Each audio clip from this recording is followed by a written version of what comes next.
well. Welcome to another video of physical layer module. My name is Sanjeev. In this particular video, we are going to discuss about the different transmission medias which are being used in your physical layer. So let's just start.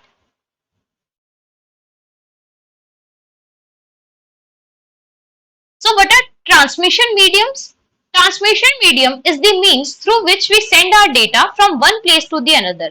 So the first layer, or you can say the lowest layer, physical layer of communication networks, OSI, is dedicated to the transmission media. So the transmission medium is the means through which we send our data from one place to the another. The lowest layer, that is our physical layer of communication networks OSI model, is dedicated to the transmission mediums. So here you can see there are two types of transmission modes. One is bounded, another one is unbounded. In bounded mode, we have coaxial cables, fiber optics and twisted cables. In case of unbounded medium, you have radio transmission and microwave transmission. So let's just start and let's firstly see your physical media over which our communication takes place. That is your bounded medium. So first is magnetic media. So it is one of the most convenient way to transfer data from one computer to another. So even before the birth of networking, data was used to save on some storage media and transfer physically from one station to another. Though it seems old-fashioned in today's world of high-speed internet, but when the size of data is huge, the magnetic media comes into play. For example, a bank has to handle and transfer huge data to its customer, which stores a backup of its some geographical far away place for security reasons and to keep it from uncertain calamities. If the bank needs to store its huge backup data, then its transfer through internet is not feasible. So the WAN links may not support such high speed as well as such high security. So even if they do, the cost to afford is too high. So in these cases, data backup is stored into magnetic tapes and magnetic disks, and then they are shifted physically to the remote places. Now let's see the another way of your transmission medium, which is your twisted pair cables, which looks like this. So you must have seen twisted pair cables around you. So a twisted pair cable is made of two plastic insulated copper wires twisted together to form a single media.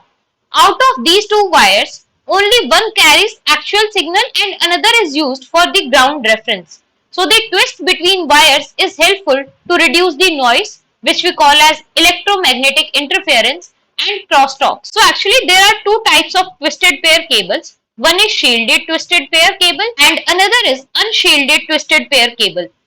So these are generally referred as STP and UTP. STP cables, that is shielded twisted pair cables, comes with twisted pair wire covered with the metal foil.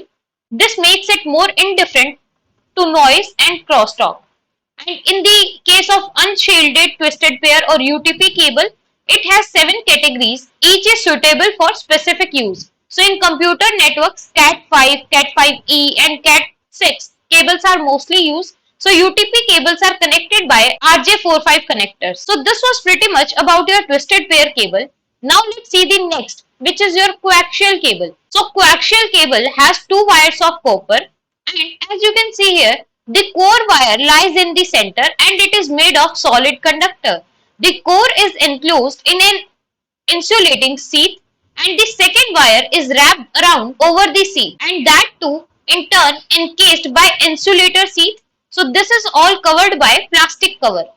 Because of its structure, the coax cable is capable of carrying high frequency signals than that of twisted pair cable. So the wrapped structure provides it a good shield against noise and crosstalk.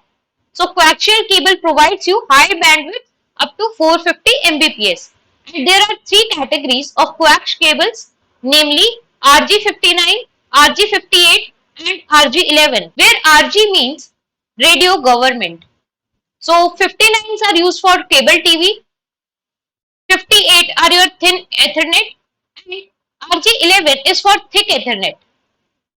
So you can usually see RG59 in your home for cable TV and 58 also, which are generally used as Ethernet cable from your router, where your RG11s are generally used by your network providers as they are the thick Ethernet cables. So cables are connected by BNC connector and BNCT terminator. It is used to terminate the wire at the far ends. Now let's discuss your another transmission media, which is power lines. So the power lines communication, which we also call as PLC, is layer 1, which is your physical layer technology, which uses power cables to transmit the data signal, and in PLC, modulated data is sent over the cables. The receiver on the other end demodulates and interprets the data. Because power lines are widely deployed, PLC can make all power devices controlled and monitored. PLC works in half duplex, and there are generally two types of PLC, narrow band and broadband. So actually your narrow band PLC provides lower data rates up to hundreds of kbps as they work at lower frequencies up to 3 to 5000 kilohertz. They can spread over several kilometers. While your broadband PLC provides higher data rates up to hundreds of Mbps and works at a higher frequency of 1.8 to 250 megahertz. So they can't be as much as extended as your narrow band PLC can be. Now let's just discuss about your another media of transmission, which is fiber optics. So fiber optics work on the properties of light. You can see your fiber optics looks like this. So when light rays hit at a critical angle, it tends to refract at 90 degree. So this property has been used in the fiber optic. So the core of fiber optic cable is made of high quality glass or plastic. So from one end of it, light is emitted, it travels through it, and at the another end, light detector detects light streams and converts it to electric data. So fiber optic provides you the highest mode of speed. It comes in two modes. One is single fiber mode and another is multi-mode fiber. So single mode fiber can carry a single ray of light, whereas multi-mode is capable of carrying multiple beams of light. And your fiber optics also comes in unidirectional and bidirectional capability. So to connect and access fiber optics, special type of connectors are used. These can be the subscriber channel, straight tip or MTRJ. So right now we have just seen your different type of physical medias, or you can say physical transmission media. Now let's discuss your wireless or unguided media. So here your wireless transmission is a form of unguided media. You can say wireless communication involves no physical link established between two or more devices communicating wirelessly. So wireless signals are spread over in the air and are received and interpreted by the appropriate antennas. When an antenna is attached to an electric circuit of a computer or wireless device, it converts the digital data into wireless signals and spread all over within its frequency range. So the receptor on the other end receives these signals and convert them back to the digital data. So a little part of electromagnetic spectrum can be used for wireless transmission. So there are different types of your wireless transmission. One is radio transmission. So radio frequency is easier to generate, and because it is having a large wavelength, it can penetrate through walls and structures alike. So radio waves can have wavelength from 1 millimeter to 100,000 kilometer and have frequency ranging from 3 Hz, which is extremely low, to 300 gigahertz, which is extremely high frequency. So radio frequencies are subdivided into 6 bands, and radio waves at lower frequencies can travel through walls, whereas higher radio frequencies can travel in straight line and bounce back. So the power of low frequency waves decreases sharply as they cover long distance, and high frequency radio waves have more power. Low frequencies such as VLF, LF, MF bands can travel on the ground up to 1000 kilometers on the Earth's surface, and radio waves of higher frequency are prone to be absorbed by the rain and other obstacles. So they use ionosphere of Earth atmosphere. So high frequency radio waves such as HF and VHF bands are spread upwards. When they reach ionosphere, they are refracted back to the Earth. Now let's talk about your another wireless transmission media, which is your microwave transmission. So this is the electromagnetic waves above 100 megahertz tend to travel in a straight line, and signals over them can be sent by beaming those waves towards one particular station. Because waves travels in straight line, both sender and receiver must be aligned strictly in the line of sight. So microwaves can have wavelength ranging from 1 millimeter to 1 meter and frequency ranging from 300 MHz to 300 GHz. You can see the example of microwaves at your home. So your remote and TV are generally connected by the microwaves transmission only. When you are changing the channels or performing any activity on your television using your remote, they are generally performed by your microwaves. So microwave antenna concentrates the waves, making it a beam. So microwave antenna concentrate the wave, making a beam of it. As this is shown in your picture, multiple antennas can be aligned to reach further. So microwaves have higher frequencies and they do not penetrate wall-like obstacles. So microwave transmission depends highly upon the weather conditions and the frequency it is using. So this was about your microwave transmission. You have other wireless transmissions also. One is your infrared transmission.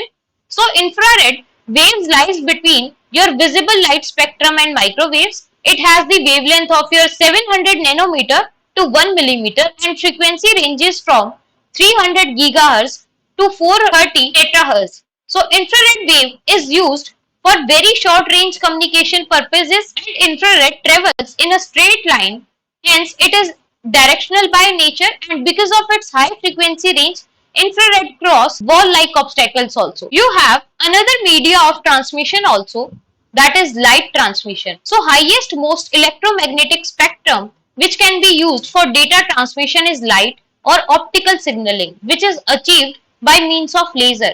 Because of frequency light uses, it tends to travel strictly in the straight line, hence the sender and receiver must be in the line of sight. So because laser transmission is unidirectional, both the ends of communication, the laser and a photo detector needs to be installed, and laser beam is generally 1 millimeter wide, hence it works to precision to align two far receptors each pointing to laser source. So actually your lasers works as a transmitter and your photo detectors works as a receiver here. Lasers can't penetrate obstacles such as walls, rains, and thick fog. Additionally, laser beam is distorted by wind, atmosphere, temperature, or variation in temperature in the path. So laser is safe for data transmission, and it is very difficult to tap 1 millimeter wide laser without interrupting the communication channel. So that's why it's not that widely used as your other transmission medias. So I hope this was clear to you that what all the transmission medias we have. So here we are done with your all the aspects of your physical layer. Now in the next videos we will discuss about more layers of your OSI model. So till then, bye bye, take care, thank you.